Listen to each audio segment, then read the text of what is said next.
Well, welcome to the first of a series of vignettes that we're going to be offering you around our book that we've written together, Creating a Culture of Reflective Practice, the Role of Pedagogical Leadership in Early Childhood Programs. It's a mouthful. I'm Lori McGee-Baird, and I'm thrilled to be here. I am a pedagogical leader in Peterborough, Ontario, and have the great fortune of traveling across North America, sharing some of our thinking in this work. Anne-Marie? And I'm Anne-Marie Coughlin. I am also a pedagogical leader in London, Ontario, Canada. And Lori and I have been working together for a long time, many years. And we bring the experience that we've had in our own organizations with our colleagues together. Mm-hmm. And we like to travel around and invite other people into conversations. And that's really what we're wanting to do here with you in your community. Mm-hmm. So we talk about our length of time in the field, and it's long. It's, what would it be? A combined 76, 78 years. It's a long time. It's getting up there. Put it this way. Large puff sleeves were in fashion and big hair when we started, and I feel like it's coming back. So, we're recycling a little bit. But. Yeah.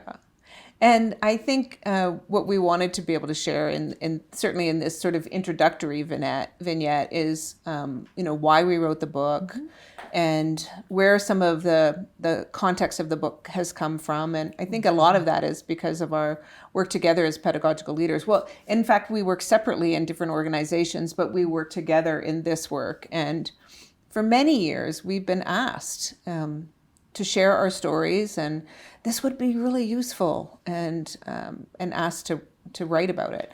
We joked, I think, about, let's just write an article. It's no, let's just write a book. We just jumped right into the book. Essentially, the book is based around some overarching ideas, overarching principles, and we begin by talking about complexity. And complexity is one of those things that I think in this field we tend to shy away from. We talk about it more in ways that feel like it's more complicated. And we think more like complicated is something that is tricky, but you can figure it out. Complexity, however, is much different. The more you dig into it, the more questions you ask, the more you discover, the more you realize that you don't know. Exactly. And so we're really interested in thinking about how do you move in our field, have conversations together in our field, and embrace complexity at the same time. And I love that language of embracing complexity rather than leaving complexity. But it's like, let's really hold on to this and move with it. And the principles of within the book that we've sort of gathered in our experience over our work as pedagogical leaders, they're principles that we've worked with in our own organizations and with organizations outside of ours in our consulting work. And and the first one is that idea of living in a place of vision and values, and thinking about what is it that I want for myself and for my community and for my work, and what do I see, and then how do I ground that in what I believe and stand for. Right. And certainly that in itself is simple, but incredibly complex. Yeah. So you'll see the idea of complexity layered throughout the whole book. And we talk about them in principles, but they also are married to each other. Of course. Completely throughout the whole book. So the second principle, or third chapter, we focus on relationships. And relationships, of course, are something in our many years in the field have been a topic of conversation that is always very present. And every early childhood educator that we've had the pleasure of talking with or meeting with, working with, would all agree that relationships are at the core. But we like to dig into that a little bit and start to ask questions about what kind of relationships, are we trying to build, and relationships with whom, and relationships with what, and especially in this time in human history, how do we start to consider relationships with the land and the water and the non-human? And so we like to dig into those questions and those ideas with folks as well. Yeah, pushing against just this idea of relationships as being central. And the next chapter, chapter 4 in the book, is seeing competence both in ourselves and in children.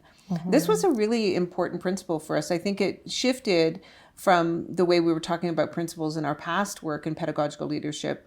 And I think it just goes to show that our thinking evolves over time. And we can also say that since we've written the book, many ideas have shifted. And if it wasn't for Lori, the book probably would still not be published, because it was just, every time you write something down and you think more about it, and that's where complexity lies as well. So, and I think the interesting part of this work that we do is that we are always resisting a final right answer or a final, decisive way to think about something. And so, of course, it's always going to evolve. The more people we talk to, the more we think, the more questions, because that's complexity. So I had to really help Anne-Marie put the pen down, put the computer down. We're going to move on. We're moving on. But the way we move on is by engaging with folks like you and continuing to have conversations and to allow you to inform us and to keep reading and keep learning and keep growing together. And I think that's one of the things about, before we jump into the very last principle, but that's one of the things that we really wanted this book for. We wanted this book as a book for engagement, not something that people would just read and say, oh, that was a lovely read. We wanted it to be accessible, and we wanted it to be something that people could use as a resource, pedagogical companion. Perhaps I think one of our colleagues said that they see it as a pedagogical companion for them. Yes, something to dip into, maybe starting points, but is meant to evolve.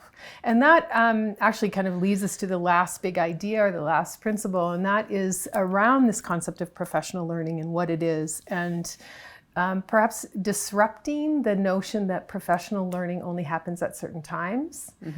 That, we want to start thinking about how our learning is actually embedded into day-to-day practice, and how we can bring a sense of intentionality and purposefulness. Right. And you'll also notice that the last chapter is probably the largest chapter. And I remember at one point our publisher said something, it could be its own book. And that's when we both said, no, this book is done. Maybe the next book. I think that scared us both when we said that, but.